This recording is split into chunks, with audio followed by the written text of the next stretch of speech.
내가 사망의 음침한 골짜기로 다닐지라도 해를 두려워하지 않을 것은 주께서 나와 함께 하시니라. 주의 지팡이와 막대기가 나를 안위하시나이다. 아멘. 기도하겠습니다. 고마우신 주님 감사합니다. 오늘도 부흥의 3일째 날 맞이하게 해주시고 저희들이 오늘 하나님의 말씀을 듣기 위해 여기 모였습니다. 은혜를 베풀어 주셔서 오늘 이 말씀이 우리 마음의 큰 기쁨과 그리고 영혼의 힘이 되도록 도와주시옵소서. 아멘. 예수 그리스도의 이름으로 간절히 기도드리옵나이다. 아멘.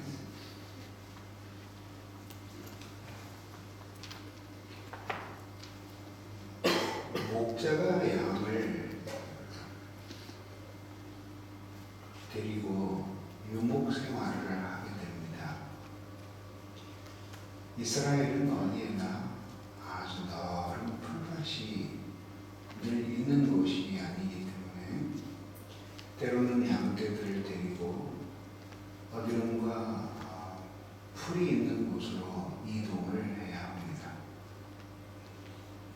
그래서 때로는 골짜기에 들어서게 됩니다. 산을 돌아 먼 길을 가면 양떼들이 지칠 것을 알기 때문에 목자는 좁은 계곡길을 지나 양떼를 위해 예비된 풀밭으로 이들을 데려가는 것이죠. 그때 그 골짜기에는 많은 위험이 도사리고 있습니다. 죽음의 위협도 기다리고 있기 때문에 사망의 음침한 골짜기라고 말을 하고 있죠. 맹수의 위협도 있고 혹은 도적의 위협도 있을 수 있습니다. 그러나 목자는 양떼들을 이렇게 이끌 때 면밀한 주의력을 가지고 양떼들을 가장 좋은 위치에서 살핍니다. 그리고 어떠한 맹수들의 공격이나 그리고 도적들의 공격에도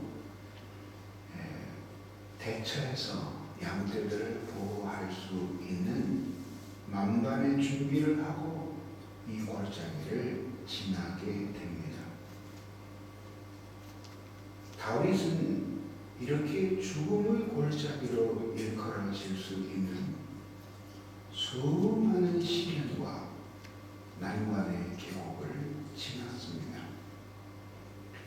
하나님이 자신을 버린 것 같이 느껴질 정도로 그렇게 큰 시련과 환난을 만나고 때로는 그 큰 시련과 환난이 영혼의 침체까지 동반하였습니다.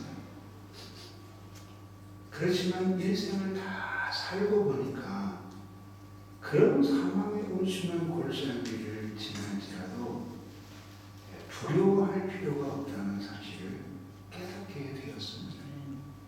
그 당시에는 자신에게 엄청나게 큰 일이었고 잠을 잘 수 없도록 만드는 그런 위험한 일이었고 애를 태우고 염려와 근심으로 고통 중에 지나지 않을 수 없을 정도로 그렇게 두려운 날들이었지만 인생을 다 살고 보니까 한 가지 사실을 깨달았어요.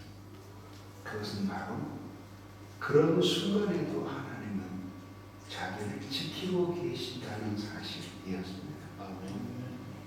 그렇게 시인이 생각하고 보니까 그 젊은 날 인생의 난관과 시련 혹은 사망의 골짜기와 같은 인생의 역경을 겪으면서 불안과 염려, 초조, 근심, 걱정, 번민 이런 걸로 하얗게 밤을 새우며 지나온 날들이 우습게 보였습니다. 그것들은 모두 아무것도 아니고 잠시 있다 사라져 지나가는 것들인데 그것에 매여서 자유를 잃어버리고 살았다는 사실을 깨닫게 되었습니다.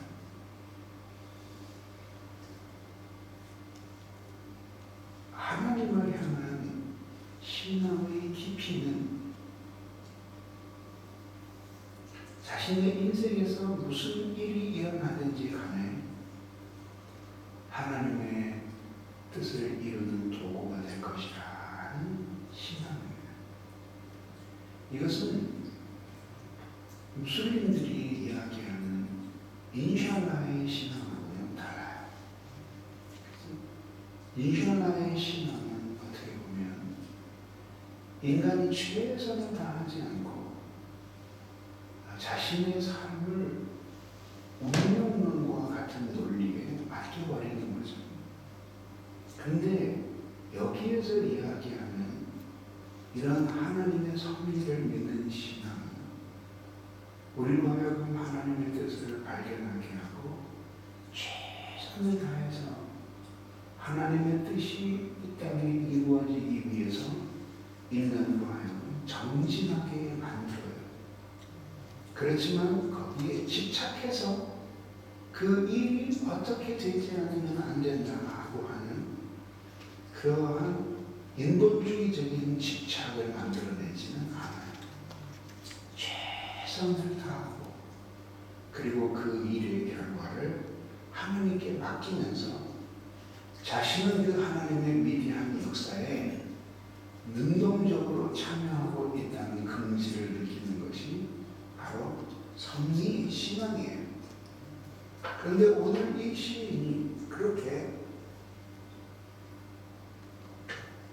인생을 살면서 사망의 음침한 골짜기를 지나는 것과 같은 인생의 때를 회고하였습니다.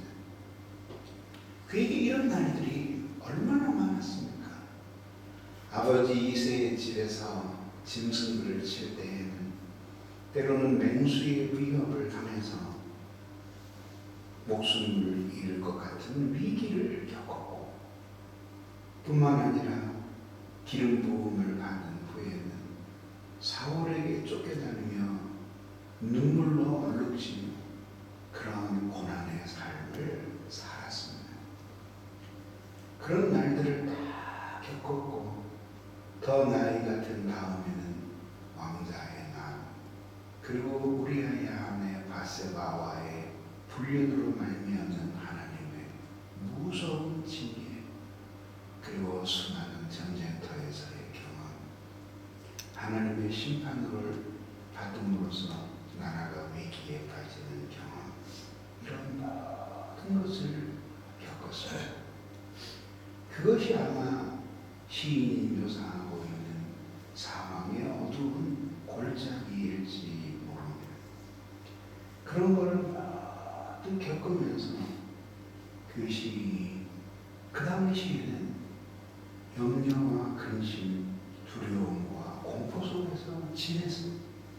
만약에 이 일이 이렇게 전개가 된다면 자신은 틀림없이 죽을 것이다. 그리고 나의 인생은 여기에서 종지부를 찍는구나 하는 두려움과 공포 속에서 많은 날들을 보냈습니다. 실제로 그가 쓴 많은 시편 속에는 그렇게 불안해야 하는 그의 모습이 보입니다. 그런데 인생을 다 살고 나서 자신의 인생을 회고해 보니 인생은 그렇게 살 필요가 없다는 것을 알게 되었습니다. 왜냐하면 어떠한 처지에든지 자신의 인생이 하나님의 수중에 있고 그 하나님의 수중은 운명과 같은 우리의 힘으로 어찌할 수 없는 수준이 아니라 나를 사랑하시고 자비를 베푸셔서 나와 함께 동행하며 사시는 하나님의 품 안에 있는 삶이라는 것을 깊이 깨달았기 때문입니다. 마치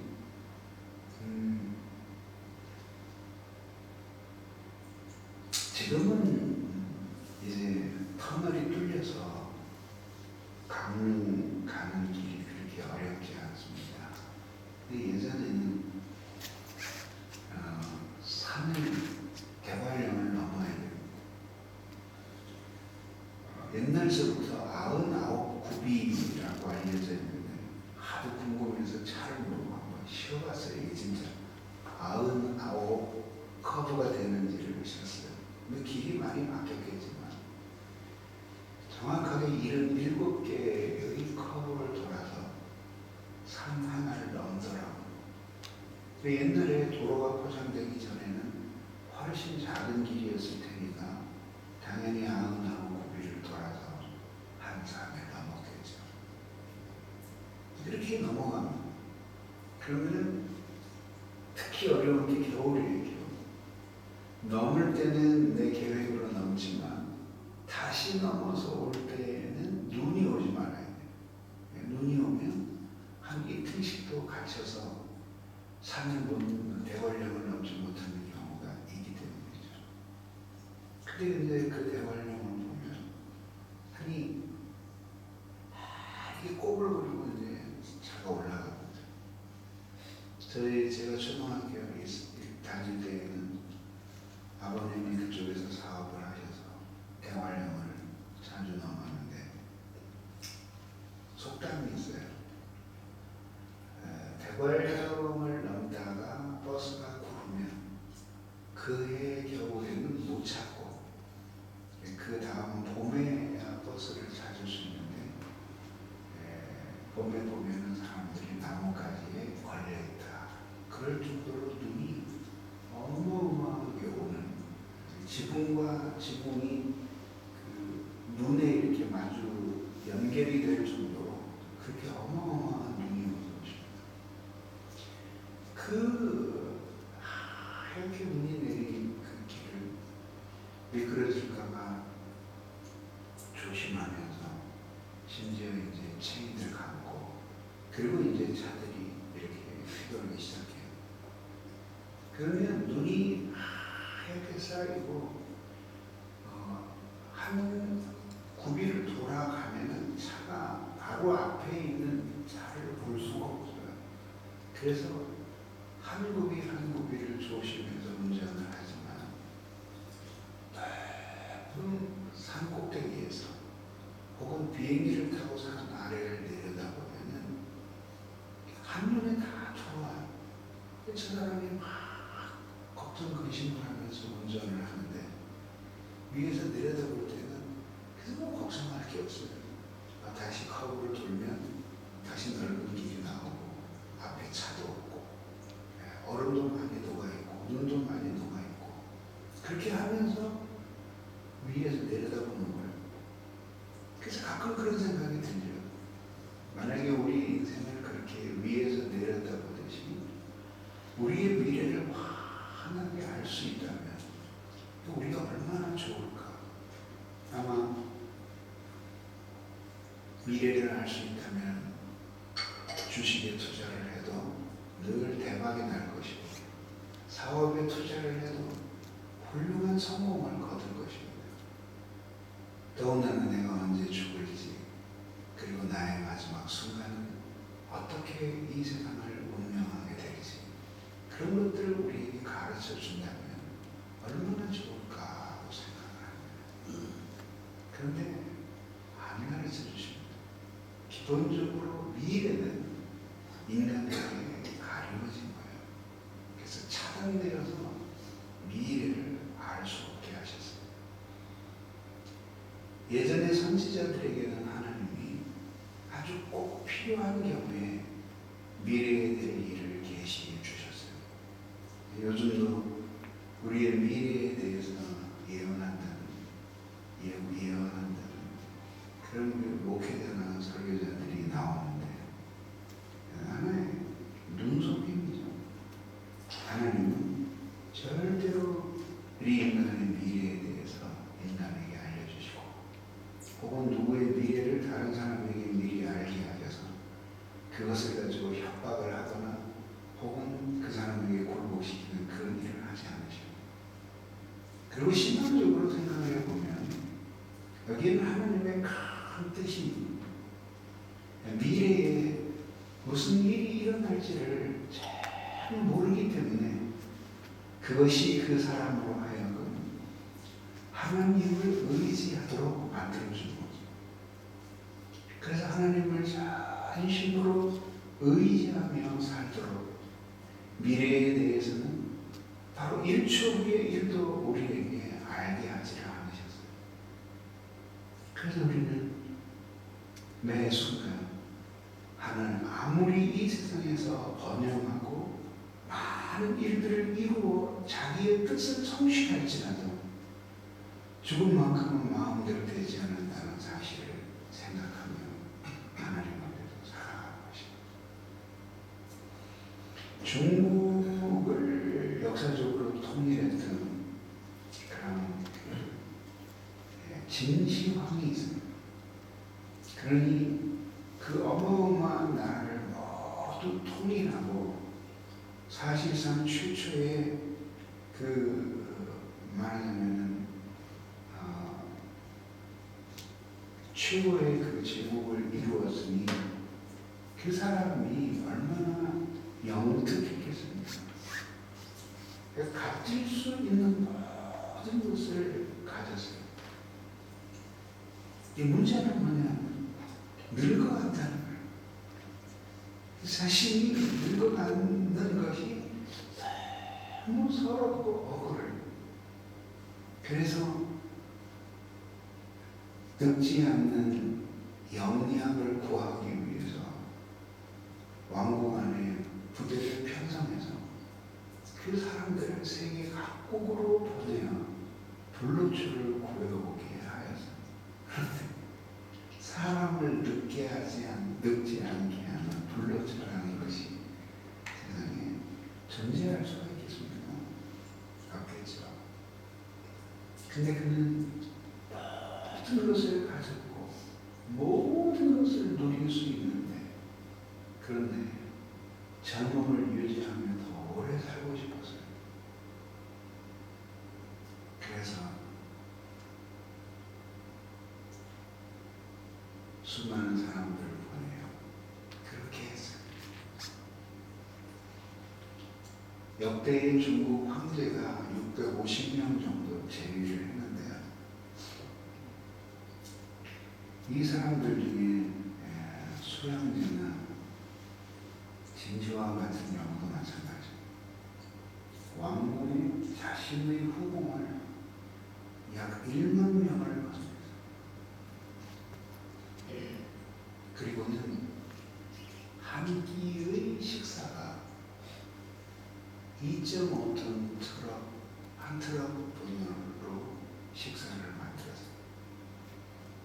그리고 자신은 그 중에 일부를 먹고 그 음식을 바리바리 싸서 자기가 착하다고 생각하는 시간에 집에 매일 황제의 식사를 보내주죠.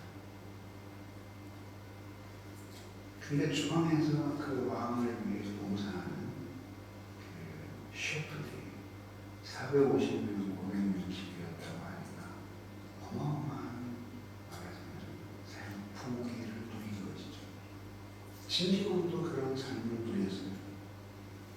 근데 그가 결국은 비교적 젊은 나이에 죽습니다. 죽을 뿐만 아니라 죽기 전에 아주 그 발광적인 정신병 증세를 보이고 죽어요. 이유가 뭔지 아세요? 영원히 자기를 살게 할지도 모르는 약을 먹었기 때문이에요.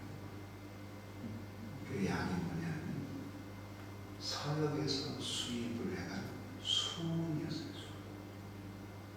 수은으로 환을 지어서 매일매일 수은을 먹어. 그 수은이 처음 발견되었을 때 그 신기하지 않겠어요? 빛이 금속이면서도 액체인 그 어기는 이것과 관련된 수많은 속설들이 떠올랐어요.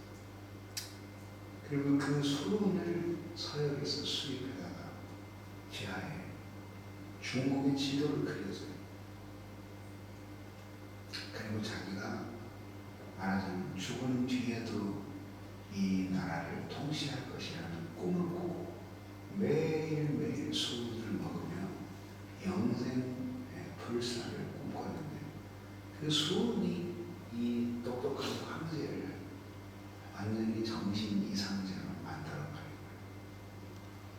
그 비슷한 예가 그 마리 퀴리 부인에 의해서 방사능이 방금 발견됐을 때 그래 유럽에서는 웃지 못할 사태가 벌어졌어요.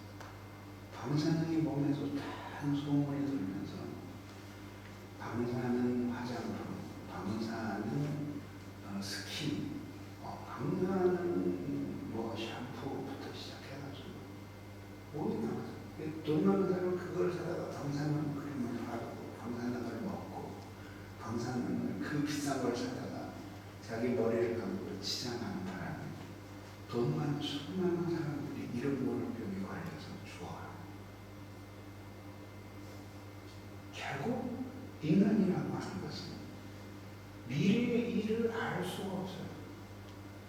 미래의 일을 하나님이 알 수 없게 하신 것은 인간이 돈을 많이 벌고 자기를 준비함으로써 그렇게 미래를 개척해 가라고 주신 것이 아니라 하나님이 인간으로 하여금 현재의 상태만 알 수 있을 뿐 미래에 대해서 예측할 수 없게 하심으로써 자기가 얼마나 연약한 존재인지를 느끼고 그리고 하나님 한 분을 의지하게 하기 위해서 하나님이 미래를 인간에게 예측할 수 없게 하신 것입니다.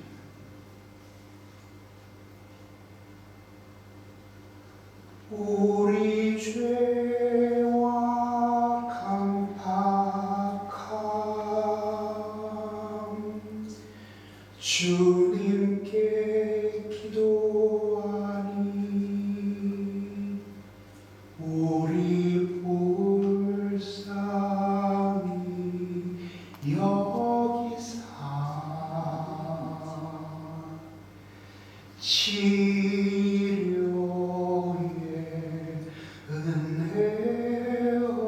은혜어라 하시네.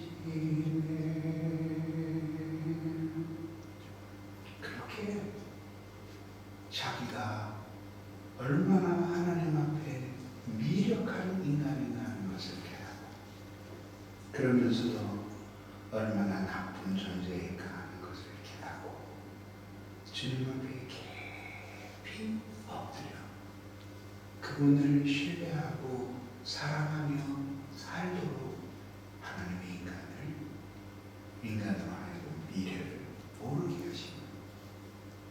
근데 미래에 대해서 우리가 모르는 것이 우리를 조금 더 불편하게 만들지 않아요. 그것은 신앙이 없을 때 그런 것이지. 신앙을 가지고 있을 때는 미래에 대해서 우리가 잘 모르는 것이 우리를 불행하게 하거나 불안하게 하지 않아요. 왜? 내 인생이 우리 주님의 수중에 있다는 것을 알아요. 그분이 나의 인생을 붙들고 계시기 때문에 내 인생이 일어나는 모든 일은 그분께 좋은 일이 될 것이라는 사실을 우리는 신뢰하고 믿기 때문이에요. 그래서 그 오히려 미래를 모르기 때문에 인생을 사는 묘미가 있는 내일 일어날 일을 몰라요. 내가 열심히 사업을 하고 직장에 다니고 살림을 하지만 내일 무슨 일이 일어날 걸 몰라요. 그런데 한 가지 아는 사실이 있어요. 그건 뭐냐면 하나님을 사랑하며 사는 우리에게는 나쁜 일이 일어날 수 없다는 것을 우리는 알아요. 그 신앙을 바로 사도 바울이 이렇게 표현했죠. 하나님을 사랑하는 자, 곧 그 뜻대로 부르심을 입은 자들에게는 모든 것이 합력하여 선을 이루느니라. 합력한다는 그 말이 우리말로 보면 힘을 합친다 이렇게 되어 있지만 히브리 성경에는 순에르게이라는 단어예요. 그건 뭐냐면 함께라는 쉰이라는 단어와 에르고 일하다, 거기서 에너지라는 말이 나와요.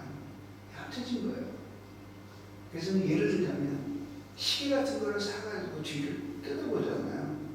그러면 여러 개의 톱니바퀴가 서로 매달려서 서로 움직이고 또 그 톱니바퀴가 일정한 물체를 좌우로 왔다 갔다 하게 만들어요. 우리가 보기에는 그게 매우 무질서해 보이지만 그렇게 왼쪽으로 오른쪽으로 도는 크고 작은 톱니바퀴와 좌우로 움직이는 그 추들이 모두 힘을 합쳐서 오늘 우리가 보는 시계의 앞면에 이 시침과 분침, 초침, 심지어는 날짜와 요일을 만들어내는 거예요. 그게 바로 하나님이 하시는 일이에요. 근데 이렇게 시인이 하나님이 선하신 분이시기 때문에 사망의 음침한 골짜기를 만나도 자신이 해를 당할까, 이게 해라는 말이 히브리 성경에 악으로 되어 있는데 악을 만날까 염려하고 근심하지 않을 수 있게 되었다는 것입니다. 무엇이 그렇게 만들었을까요? 무엇이 시인으로 하여금 그렇게 만들었을까요? 시인도 예전에는 이렇게 불안하고 염려하며 사망의 음침한 골짜기를 걱정과 근심 속에 지나는 날이 있었는데 이제 이 노년에 들어서는 그런 염려와 근심과 모든 것을 벗어버렸어요. 무엇이 그렇게 만들었을까요? 하나님께 대한 인격적인 신뢰. 그 하나님이 살아계시고 그 하나님이 나를 인생의 어느 때에도 지켜주실 것이라는 어린아이와 같은 믿음. 당신을 바라고 의지하며 사는 우리를 하나님이 나쁜 길로 인도하시지 않을 것이라고 하는 깊은 신분적인 신뢰가 이런 모든 근심과 염려를 사라지게 만든 거예요.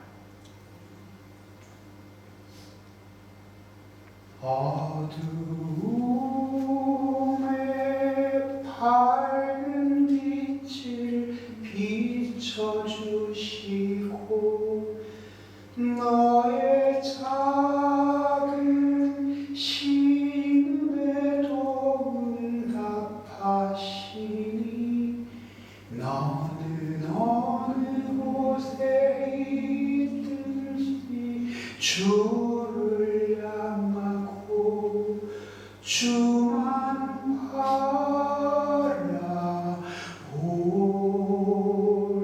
바라볼지라. 이러한 사실을 깊이 경험하고 그리고는 자신의 인생을 하나님의 손에 맡기고 그리고 그분의 뜻을 이루면서 사는 자신의 삶에는 사망의 음침한 골짜기도 두려워할 이유가 없다는 사실을 깊이 터득하게 될 것입니다. 염려의 끝이 무엇인지 아세요? 염려의 끝은 원망이에요. 원망. 염려를 하다가 끝까지 가면 하나님을 원망하게 돼요. 그 속에서 인간이 절망을 배우게 되고 그 절망 속에서 인간은 마지막에 하나님을 원망하고 죽는 거야. 그걸 잘 표현한 게 바로 욥의 기사예요. 욥이 그렇게 온갖 병에 걸려서 재앙을 당했을 때 욥의 아내가 한 말이 뭐죠? 하나님을 욕하고 죽어라. 그게 하나님과 인격적인 사랑의 관계가 없이 난관을 고난을 당해서 난처한 지경에 이르게 되어 절망한 사람의 내면의 세계예요. 그것이 바로 하나님의 자녀들이 가서는 안 되는 그 마지막 길이에요. 그래서 그만을 깊이 의지하는 삶. 그래서 참 우리의 신앙이라는 것이 어떤 유익이 있냐면 하나님을 사랑하고 자신의 인생을 그분의 손에 온전히 맡기게 되면 어려운 일이 생겨도 그것이 기대가 되고 이 어려움을 통해서 하나님은 당신이 살아계신 그 아름다운 증거를 우리에게 어떻게 보여주실까? 깊은 감동과 감화를 받게 되는 거죠. 저희 교회에서 1년에 한 번씩 많이 할 때는 한 10개 해외에 있는 학교까지 가서 그래서 그 학교에 장학금을 줘요. 제가 쓴 책을 한 권씩 그 많은 학생들에게 선물하고 그리고 이제 밥을 한 그릇씩 사줍니다.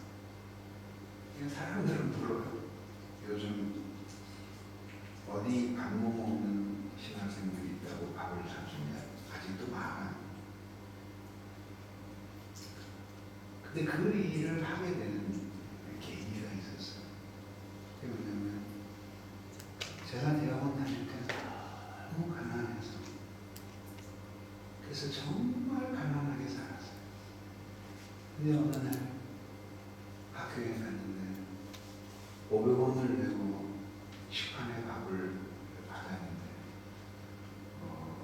그 아주머니가 손으로 상추를 이만큼을 주고 돼지고기를 빨갛게 구운 거를 막 이만큼을 주는 거예요. 이게 뭡니까? 그랬더니 20년 전에 졸업한 선배들이 학교에 와서 고기를 사서 여러분들 주는 거예요. 너무 맛있게 먹었어요.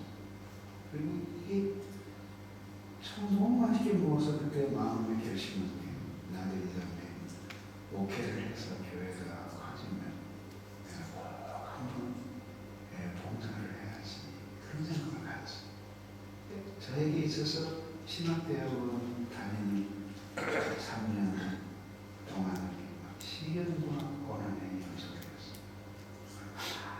힘들고 고난이 겹치는지 견딜 수가 없었어요. 오랜 세월 동안 저는 서울에서 유학을 하면서 할머니하고 같이 살았어요.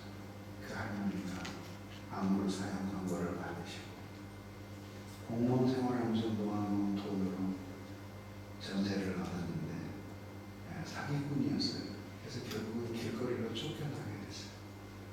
그리고 하나밖에 없는 아이는 민주화 투쟁에서 날라든 최루탄 때문에 폐렴에 걸려서 매일 병원에 다니는데 의료보험이 없었어요. 수입이라고는 제가 어디에 가서 히브리어를 강의하고 받는 월급 15만 원이 그것도 방학 때는 안 나오는 전부였어요. 아이는 병원에 가면 15,000원씩 25,000원씩 들어요. 그래서 세상에 도움을 받을 수 있는 모든 것이 완전히 끊어진 상태에서 그래서 매일 교회에 올라가서 학교 안에 있는 교회에 올라가서 하루에 한 15시간씩 온 힘을 다해서 공부하고 그리고는 이제 5층에 있는 학교 강당에 가면 아무도 없어요. 그리고 기도해요.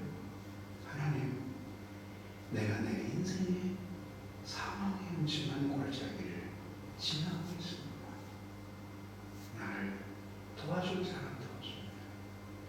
하나님, 나를 버리지 말고 내가 어떻게 이 난관을 헤쳐가야 할지 나를 이끌어 주십시오. 저는 원래 이렇게 소리 지르고 기도하는 거 은사파가 아니에요, 전부터. 근데 워낙 시련이 깊으니까 내가 노력하지 않아도 그냥 소리가 터져나. 그러고는 거기서 막 부르짖으면서 그 아무도 없는 예배당에서 하나님께 기도해요. 그럼 짧으면은 한 1시간 반, 길면은 한 3시간씩 이렇게 기도를 하고 나면 여름철에는 티셔츠, 런닝, 그 다음에 바지, 속옷이 전부 다 땀으로 흠뻑 젖어서 짜면은 한 컵쯤 물이 나올 것처럼 그렇게 온몸이 땀으로 범벅이에요. 그래서 앉았던 의자에는 물이 흥건할 정도로. 그리고 그러고 나오면은 마음의 평화가 와요. 그래서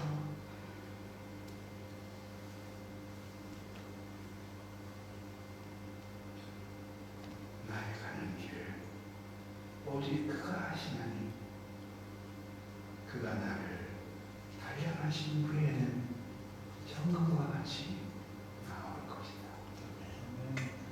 그리고 이제 혼자서 저녁 때 타들타들 걸어서 계단을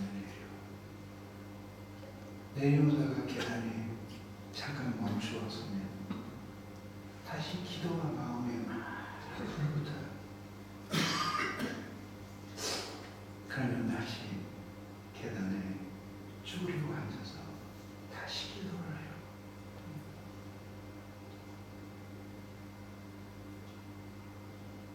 그때 불렀던, 울면서 많이 불렀던 찬송이 그것이었어요.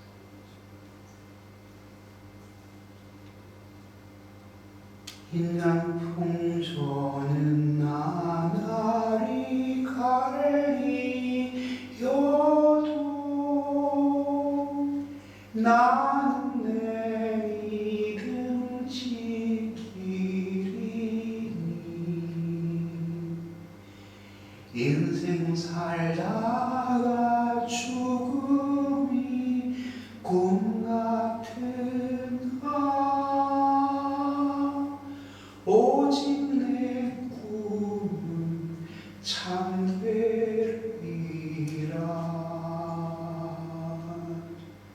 나의 놀라운 꿈 정녕 나 믿기는 장차 큰 은혜 받을 편이. 나의 놀라운 꿈 정녕 이루어져 주님 얼굴을 배우리라.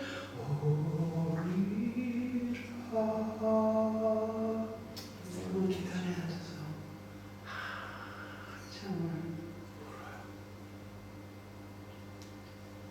그러면 놀랍게도 지금은 사망의 음침한 골짜기에 있지만 내가 이것 때문에 여기서 불행해지지는 않을 것이라고 하는 확신. 그리고 주님이 나 같은 죄인을 사랑하셔서 당신의 우리 아들을 십자가에 못 박아 죽게 하시기까지 사랑하셨기 때문에 결코 내가 하나님 앞에 무관심하게 버려지지 않을 것이라는 믿음이 생기는 거예요. 그리고 마음속에서 오기 같은 것들이 생겨요. 혹은 믿음이라고 말할 수 있죠. 내가 한번 죽을 때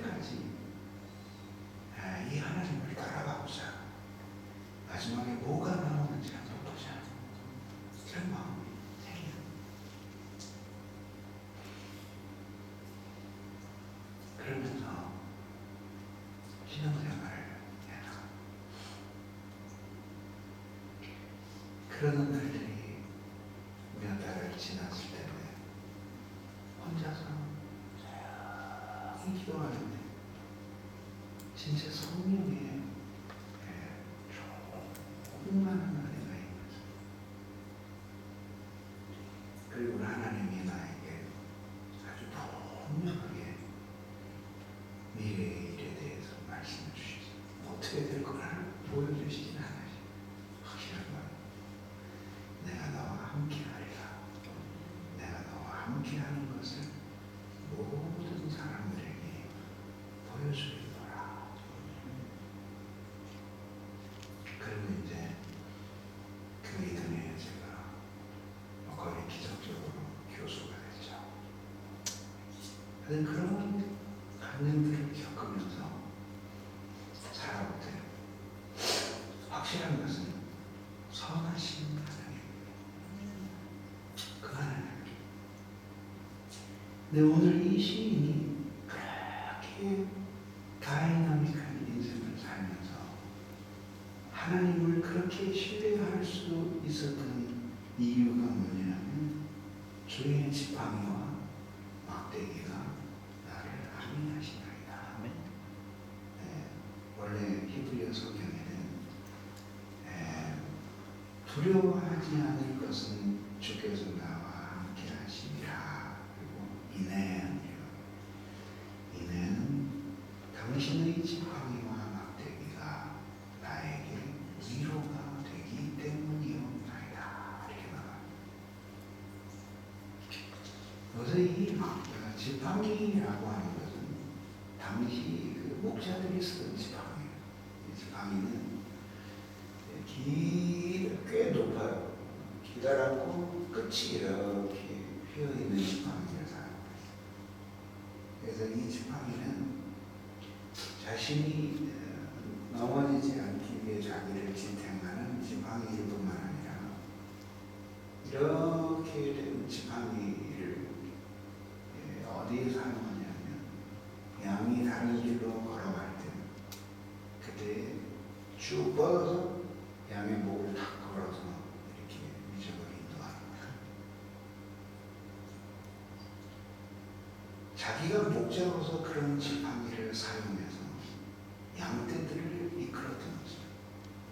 마치 한 번 양떼들이 모르고 길을 벗어나면 한 번 내쳐서 죽여버린 것이 아니라 작대기로 두들겨 패가지고 병신을 만든 게 아니라 들어가지 마라.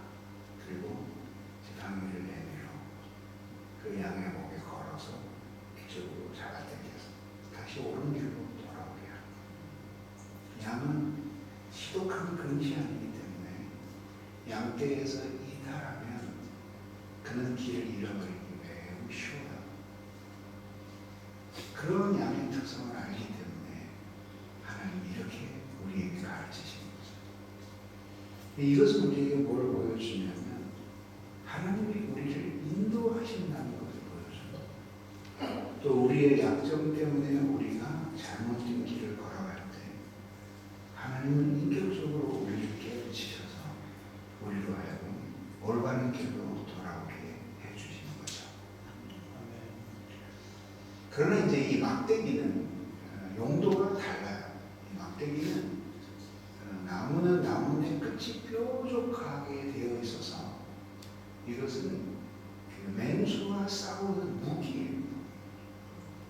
그래서 한편으로는 하나님이 자기의 양떼들을 올바른 길을 걸어가도록 인격적으로 이끄시고 또 한편으로는 우리를 해치는 것들과 더불어 싸우시는 용사이신 하나님을 보여줍니다.